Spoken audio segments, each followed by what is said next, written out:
Magandang araw mga kababayan, magandang araw sa ating mga suki, tagapagsuporta at tagapagpanood ng ating Ka-Eric video talakayan at video analysis. Makakasama niyo po ako ngayon sa mga mahalagang diskusyon, pagpapaliwanag at of course sa atin pong layunin na patuloy na nagmumulat sa ating mga kababayan at nagpapalakas ng ating tamang paninindigan sa pagmamahal ng ating bayan at pagsusulong ng mabuting pamamahala at paglaban sa katiwalian, korupsyon at mga abuso sa gobyerno. Yan po ang commitment of mission and dedication ng Ka-Eric Celis YouTube channel at ng ating Ka-Eric Jeff Celis Facebook account. Ayan. Oy, maraming salamat ha, mabuhay. 88,000 na po, mahigit ang ating subscribers sa ating video and YouTube channel sa Facebook o sa YouTube. 88,000 na po at sa ating Facebook account ay mahigit na rin po 138,000 followers. Utang na loob ko po yan sa inyo mga kababayan, hindi ko po yan maaabot ang patuloy na paglago at pagsulong ng ating social media based platform ng advocacy and campaign. Ang inyong mga pag-share, pag-like at pag-promote ng ating mga videos, ang pag-invite ng mga maraming audience, ang pag-share nyo mismo na maraming makapanood ay dalawa po ang epekto niyan.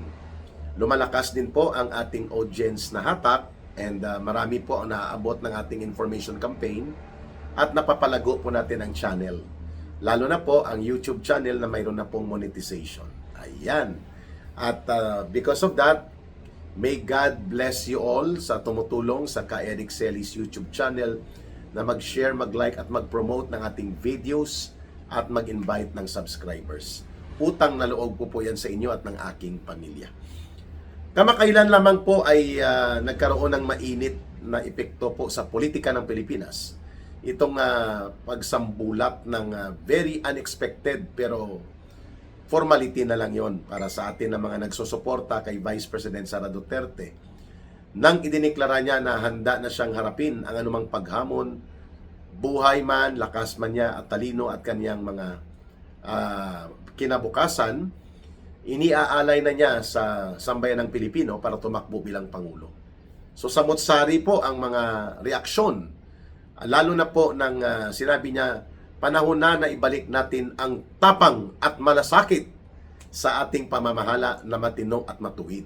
Good governance on the principles ng tapang and malasakit na tatak ng Dutertismo. Ayan. So, syempre, ang mga Duterte-aligned political groups, masakit pa rin po ang lalamunan ni Ka-Eric. Araw-araw ba naman tayong nagbi-video talakayan at video analysis at may bigwas ng agila pa. Kami ni Ma'am Lorraine Badoy. And malamig, and then init, lamig, dito sa Pilipinas. At mayroon pa pong, syempre sa linya hanay ng mga nagmamahal sa mga Duterte, tuwang-tuwa at nakumpirma na talaga naman pong the presidency for Sara Duterte was already written in the stars. Wika nga. Ayun. Ito po ay destiny na niya. Nakita na natin yan noong 2022 pa.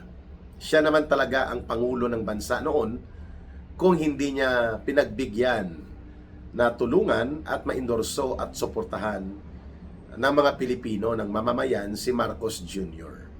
Dahil nagbait-baitan ang kulukoy at hindi man kaagad sinabi ni Amy Marcos na lulong sa droga pa rin ang kapatid. At dahil nga gusto rin ng pamilya na makabalik sa poder ang isa pang Ferdinand Marcos sa katauhan ni Marcos Jr., siyempre, nabudol ang sambayan ng Pilipino, nabudol si Sara Duterte.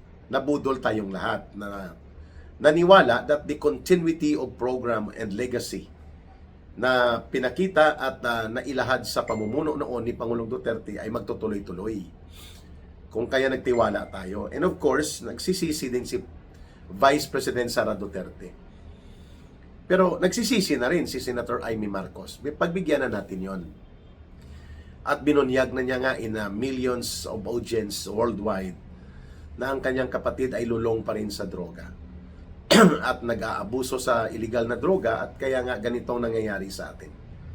malubha na pagnanakaw, malubhang mga korupsyon, sistematiko at organisado, at walang direksyon kundi pabagsak at palugmok na uri ng panggobyerno at pagsadsad ng buong ekonomiya, kaguluhan at kabulukan sa politika ang nakikita natin sa ilalim po nitong administrasyon ni Marcos at ng pinsan niyang si Romualdez at ng asawa niya.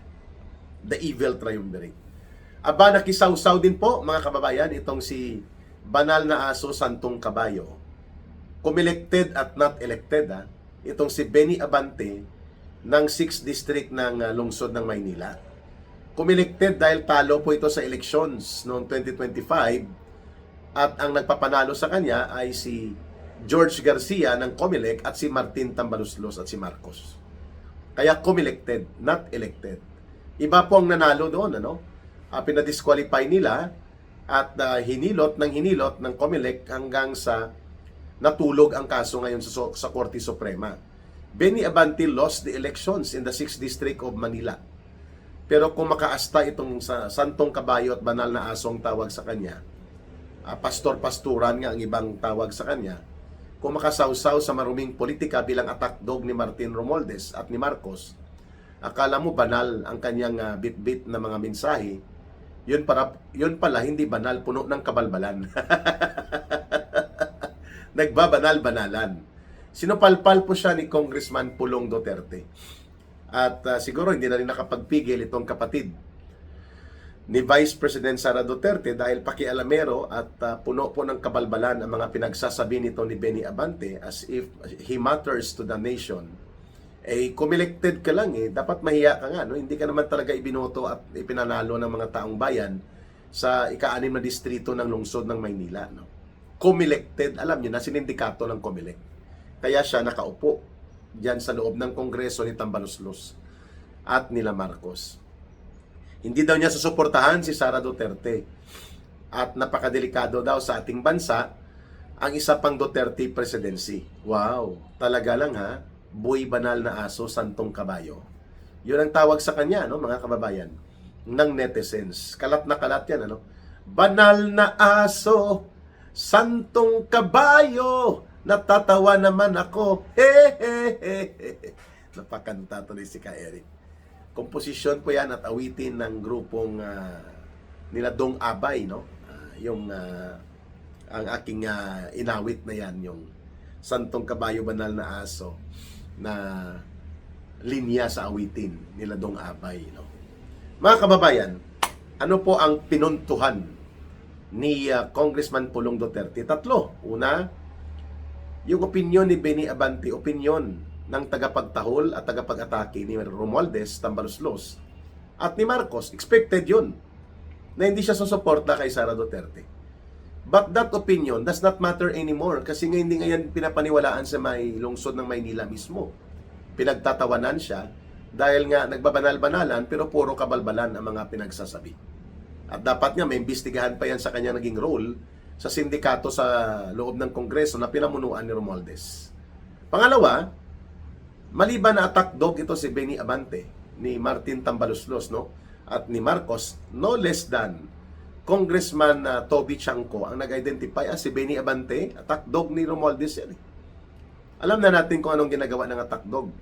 Magsagawa ng kalokohan, katarantaduhang pahayag, magpropaganda, at gumawa ng kabalbalan ng mga statements para lamang mag-udyok ng mga pagkagalit ng tao na sumusuporta para sa kanila doon sa kalaban sa politika. Yun ang attack dog.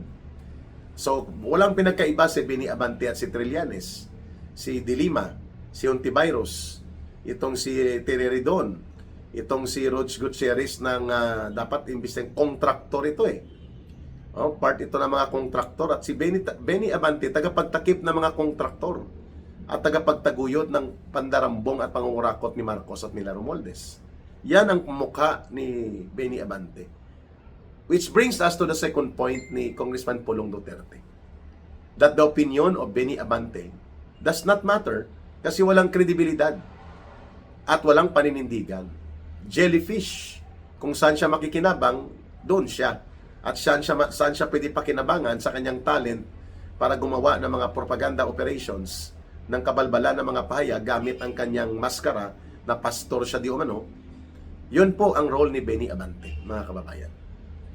So, pangatlo, ito ay bahagi ng sistematikong atake o rather kontra-atake na ginawa ng mga tauhan ni Romualdez at ni Marcos. At kung kaya, nagpapapel ngayon si banal na aso, santong kabayo, Benny Abante. Yan po.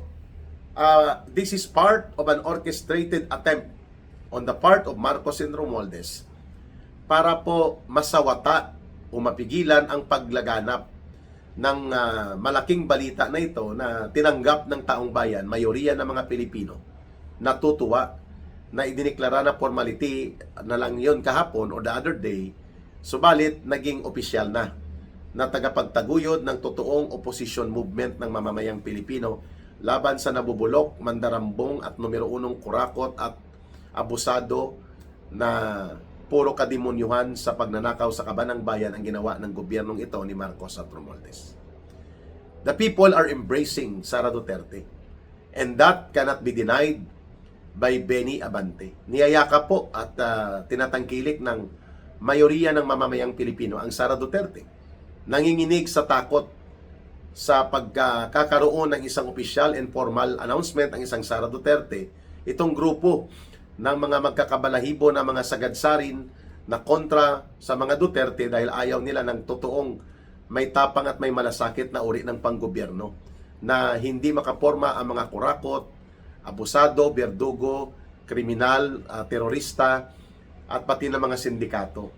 Lalo na ang sindikato ng mga mandarambong sa gobyerno, in which yan ang pinagtatanggol ni Benny Abante. Isa sa grupo nila dyan, magkakabalahibo sila dyan sa magkakasama sila na panatilihin ang pandarambong sa gobyerno.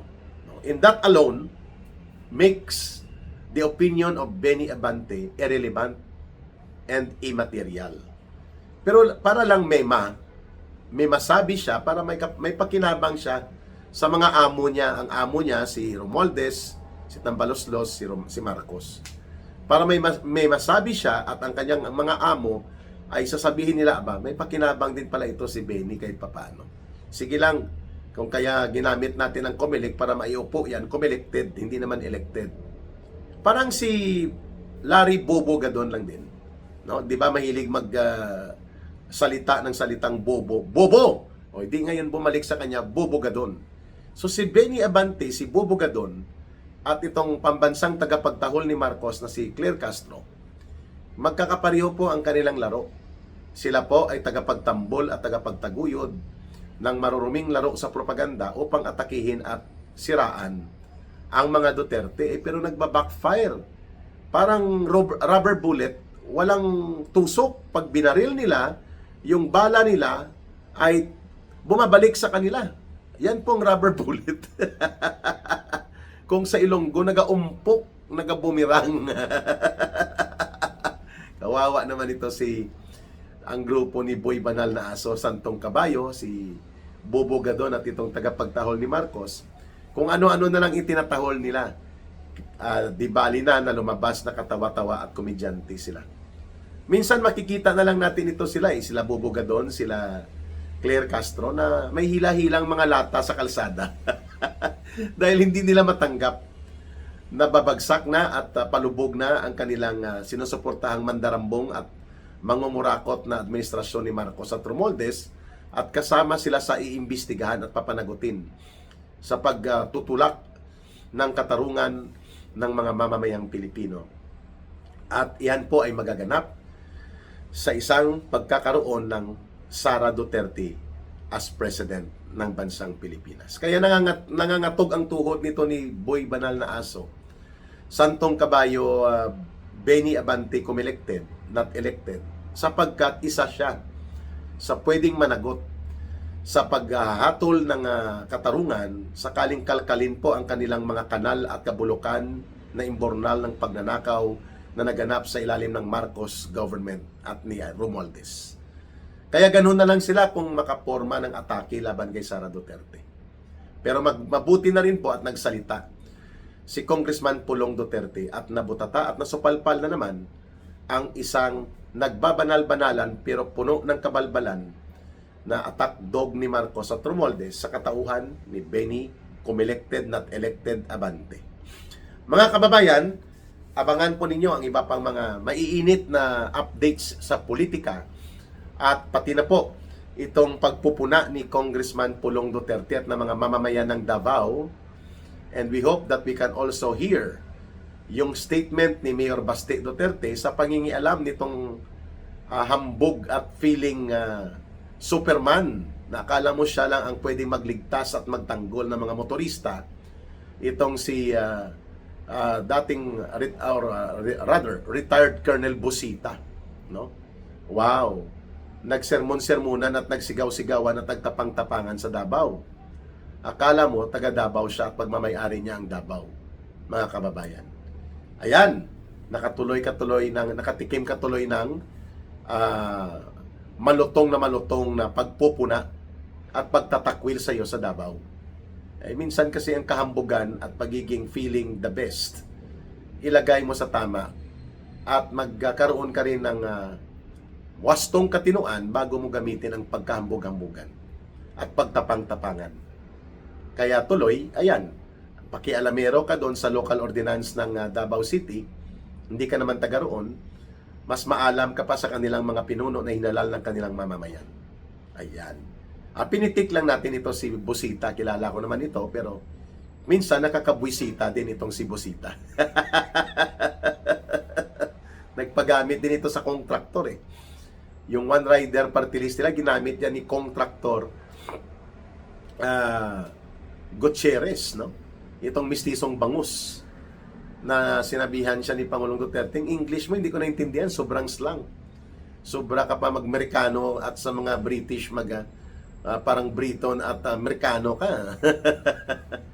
No? Itong si kontraktor na hindi pa nahihiya, hindi pa nagre-resign, itong si Gutierrez na busing-busing yan ni Bueseta. Busita. Okay. Abangan nyo ang iba pang updates dito sa video analysis at video talakayan with Ka Eric. Sa nais pong sumuporta at magbigay ng sincero na pagtulong, 1 peso, 2 pesos, 3 pesos, 5 pesos, it's okay. Ang ating GCash line po para sa ating Bangon Sambayanan People's Movement, 0916-308-7710. 0916-308-7710. Rohilda Celis kay Langging po. You can also coordinate other support that you would like to extend para kay Ka Eric at sa ating mga kasama sa People's Advocacy Center na Bangon Sambayanan. Mahalin po natin ang bansang Pilipinas. Walang ibang magmamahal nito kundi tayo ring mga Pilipino. Para sa Diyos at sa Pilipinas nating mahal. May God bless everyone and may Allah will be with those who are Muslim brothers and sisters. Bye for now. Maraming salamat po. Ito si Ka Eric. See you again in our next video analysis and video talakayan. Bye!